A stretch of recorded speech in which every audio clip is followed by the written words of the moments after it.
अस्सलाम वालेकुम। उम्मीद करती हूँ आप सब खैरियत से होंगे।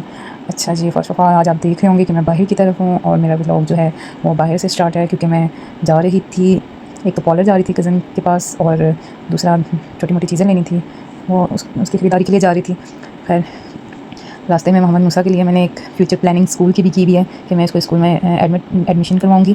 खैर, जा ही रही थी तो सोचा बैंक से पैसे निकलवा लें, तो हमने बाय स्टे किया और मोहम्मद मूसा बहुत सीरियस लग रहा था, कोई हँसना नहीं, कोई मज़ाक नहीं। मैंने बोला ठीक है, तो बाय बाय कर दो, तो वो फिर ऐसे-ऐसे बाय बाय कर रहा था, लेकिन स्माइल पास नहीं कर रहा था। खैर, बैंक से पैसे निकलवाए, फिर मैं गई पंजाब क्लॉथ वालों के पास। मैंने अपनी एक शर्ट की शलवार का कपड़ा लेना था, जो पीछे से मैंने 1-2 शॉप्स में पता किया तो मुझे नहीं मिला, तो खैर मैंने यहाँ से मुझे मिल गया और फिर हमने रवानगी आगे की पकड़ी। मोहम्मद मूसा जी कहते हैं मैं खुद सीढ़ियाँ चढ़ूँगा, तो हाथ छुड़वा दिया था इन्होंने और कह रहे थे कि भई मैं खुद। इनको बस जब से माशाल्लाह थोड़े से बड़े हुए हैं तो हर काम कहते हैं मैं खुद। फिर इन्होंने बाद में फिर हाथ पकड़ लिया। खैर, अब मेन रोड थी और फिर हमने इसका हाथ नहीं छोड़ा। फिर मोहम्मद मूसा को बाइक पे बिठाया और फिर अब हम रावलपिंडी वाली साइड की तरफ रवानगी हमने पकड़ी। खैर, मौसम बहुत अच्छा हो रहा था, धूप कम हो गई थी और अच्छी सी फीलिंग्स आ रही थी।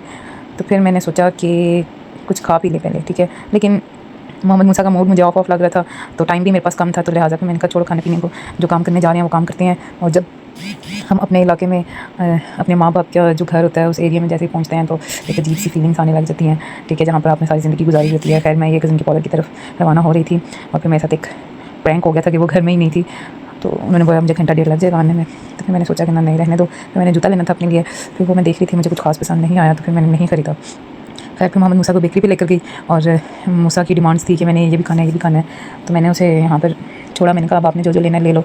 फिर जी, मोहम्मद मूसा सारी चीज़ें वगैरह हमने ली और बाहर की तरफ गए, क्योंकि टाइम बहुत शॉर्ट था हमारे पास। खैर, फिर मोहम्मद मूसा घर आए, उनको नहलाया धुलाया, तैयार श्यार किया, क्योंकि बाहर बहुत ज़्यादा गर्मी हो रही थी। तो बस फिर ये बैठे हैं और ये मुझसे खाने के लिए मांग रहे थे, जो चीज़ अपनी लाए थे, तो मैंने बोला ठीक है मैं आपको देती हूँ। फिर मैंने साथ में मूसा को भी खाने पीने को देना था, भाई भी आया हुआ था, उसको भी खिलाना था, और साथ में मूसा कार्टून वगैरह अपने एंजॉय कर रहे थे। और मैंने शादी पे भी जाना था और पैकिंग वगैरह भी करनी थी, वो भी मैं आपके साथ शेयर करूँगी। उससे पहले आप सबसे रिक्वेस्ट है कि जिसने मेरा चैनल सब्सक्राइब नहीं किया, बेल आइकन के बटन को प्रेस नहीं किया, वो प्लीज़ कर दें, ठीक है। लाइक फॉलो लाजमी करें और कमेंट्स भी लाजमी करें। खैर, मैंने अब अपनी पैकिंग स्टार्ट की। पैकिंग में वलीमे के लिए जोड़ा रखा, तो समझ नहीं आ रही थी, फिर मैंने कहा बाद में वहाँ पर जाके डिसाइड करूँगी कौन सा किस दिन पहनूँ। तो मैंने अपना ये मस्टर्ड कलर वाला भी रख दिया। सारे फैंसी काम वाले सूट रखने थे और एक मैंने बोला साथ में वैसे भी रख लेती हूँ। एक मैं रेड कलर की फ्रॉक रखी है जो मुझे बेहद पसंद है। फिर मोहम्मद मूसा की चीज़ें रखनी स्टार्ट की, समझ नहीं आ रही थी कितने जोड़े रखूँ, मैंने भी अच्छे खासे रख दिए। बच्चों के तो जितने कपड़े हों उतने कम हैं। फिर टॉवल वगैरह इसकी हर चीज़ रखी, अपनी चीज़ें। फिर मैंने अपने क्लच रखे। अच्छा, ये जो मेरा क्लच है ये निकाह का था और ये वलीमे का क्लच है। और अब ये जो है ना, ये मेरी मम्मा की शादी का क्लच है और उनकी शादी को भी काफ़ी अर्सा हो गया। फिर मैंने बाकी अपनी ज्वेलरी वगैरह एक डिब्बे में रखी। मैंने ऐसे शॉपर में बैग में नहीं रखी, दबाव में आके टूट भी सकती थी, ख़राब भी हो सकती थी, इसलिए एक डिब्बे में रखी। बाकी अपनी हर चीज़ रखी। अच्छा, मैं आप लोगों के साथ जो है ना अपना गाना शेयर नहीं कर सकी। एक्चुअली मैंने घर में इस गाने के ऊपर कुछ टॉफ़ीज़ वगैरह जो थी ना, कैंडीज़ वगैरह, वो बना के लगाई थी, ठीक है। और रात के ये टाइम हो गया था और मैं मेहंदी वगैरह लगा रही थी अपने हाथों में।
मेहंदी वगैरह लगा कर तो फिर मैंने बस हमारा व्लॉग यहाँ तक ही एंड है, ठीक है।